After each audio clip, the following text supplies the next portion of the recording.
known John and Teresa for over 5 years now. Here's what I've learned. John's middle name might as well have been encyclopedia.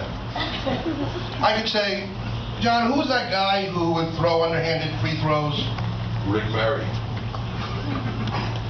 What's the formula for pi? 22/7. What was the or 3.142587? Hey John, what did Barry Bonds bat last night? 1 for 3. And who or .333? Okay, but who or .33333333333? Okay, well, what or 33/100? Fine, but well, actually 33/99. Fine, then or 333/999. But more commonly, I'd refer to it as 6,666,666 over 19,999,999. He does that. Someone asked me to. It would be a nice thing tonight if I mentioned her during the speech. Just because it would probably be appropriate, so I'm going to do that now. Marion. Okay, so. Then I'd say to John, okay, Smarty, who invented the George Washington Carver? Okay, what about Eli Whitney? I didn't even ask a question. And that's when the game would really start. I'd say Whitney Houston. And John would say, hey, Whitney Brown. And Teresa would say, Bobby Brown. And I'd say, Bobby Boucher. And John would say, Bobby Bonds. And Teresa would say, Barry Bonds. And I'd say, what did he bat last night? So it all came in a circle. Teresa, on the other hand, is a nurse. Never talks down to me, always has respect and sympathy for my ailments. I guess once a nurse, always a nurse. I'd say to her, hey, I found a great deal on one of them PAP machines to help me sleep. And she'd say, you mean CPAP? I'd say, yeah. And she'd say, what do you mean you found a good deal? And I'd say, well, it's less than $100 online. She'd say, what? Didn't your doctor give you a script for that? I'd say, what doctor? Then she'd sit me down and gently yell, you idiot. Don't ever let me hear, feel, think, smell, or in any way, shape, or form find out that you self-diagnosed a problem and are buying a remedy on eBay. I'd say, yeah, but it looks like a good deal and I might get it anyway. And I don't know that I didn't know she was allowed to actually use that hammer reflex test on my forehead.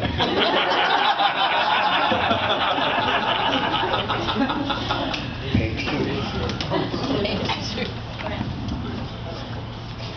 There. Yeah. Tight staples.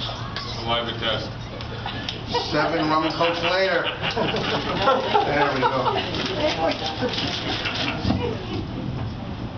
Now John T, Teresa's T, by the way, John T and I have our little mannerisms that we've either developed or perfected over the years.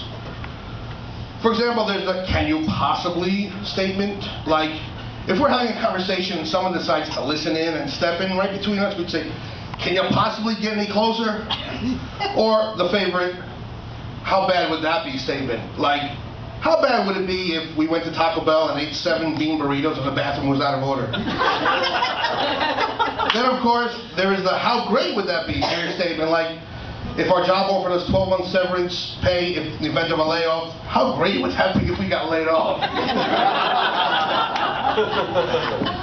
So when I received the honor to give the toast at this wedding, I immediately accepted.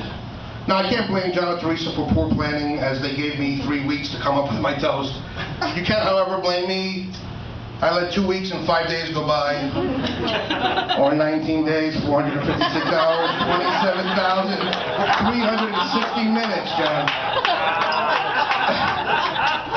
Then I thought about what kind of theme would I use. First, I thought about the how can you possibly get any closer? Nah, well, it's nice, it's not very romantic.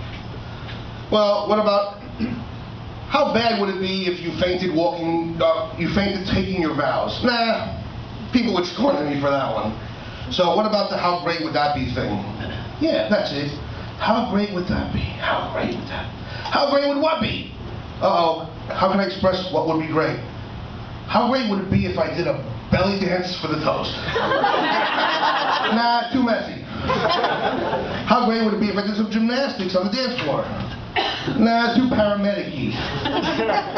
How great would it be if I could sing them a little toast ballad? Nah, that would be kind of gay. I said gay. Wait a minute. John likes gay.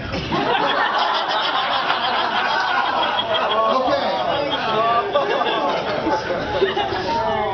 So, John and Teresa, I wrote this especially for you. Oh no. Oh my God. So it's good. And by the way, I should not be playing the guitar in front of anybody.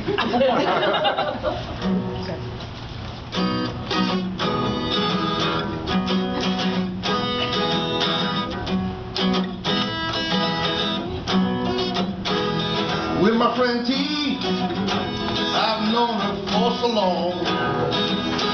Seen her through thick and thin. I even love her lip. And then there's John. Yeah, he's a friend of mine.